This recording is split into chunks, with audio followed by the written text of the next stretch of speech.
안녕하세요. 루트테마 피부과 전문의 김재민 원장입니다. 오늘은 이제 모발 이식에 대한 것 중에 이제 2차 수술을 선택할 때 어떤 방식, 절개와 비절개 중에 어떤 게 좀 더 선호되는가에 대한 방식에 대한 이야기를 해보도록 하겠습니다.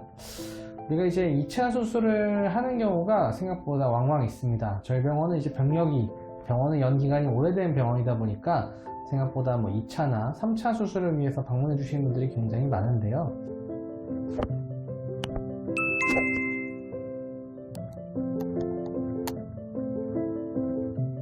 일단 제가 봤을 때 2차 수술을 제일 많이 하시는 분들 중에 하나는 이제 1차 수술 하신 지가 오래돼서 그 사이에 모발이 점점 빠지시는 게 늘어난 분입니다.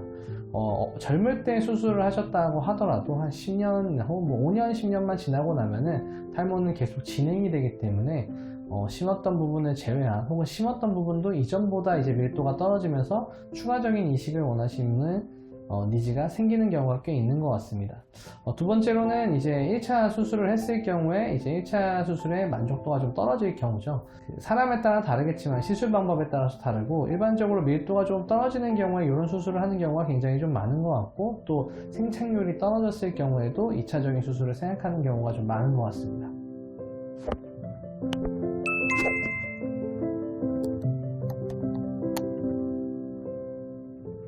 아무튼 여러 가지 이유로 병원에 오셔서 2차 수술을 하게 되는 경우가 생기게 될 텐데, 그때 어떤 방법을 선택하냐에 있어서 제가 고르는 기준은 1차 수술 때 어떤 수술을 했냐를 가장 먼저 보는 것 같습니다.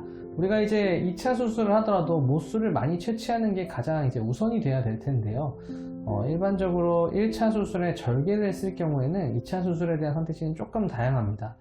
일반적으로 절개를 다시 하는 경우도 있고요. 뒷머리의 후두부의 탄력도가 좋을 경우에, 혹은 이제 비절개 수술을 선택하는 경우도 있습니다.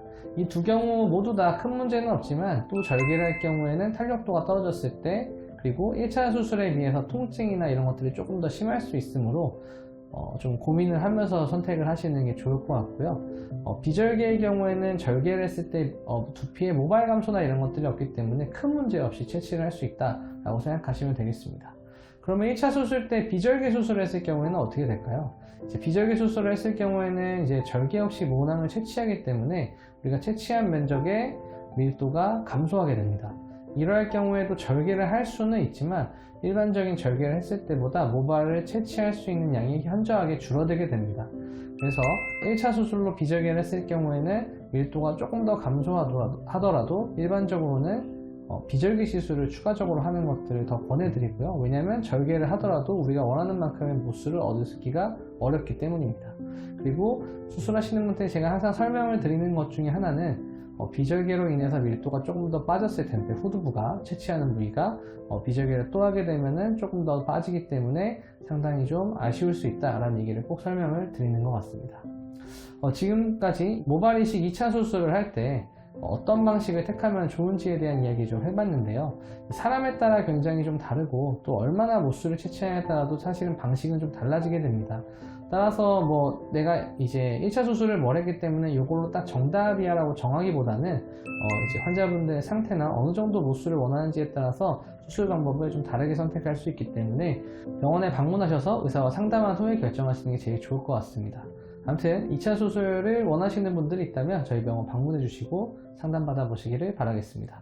지금까지 루트테마 피부과 전문의 김재민 원장이었습니다. 감사합니다.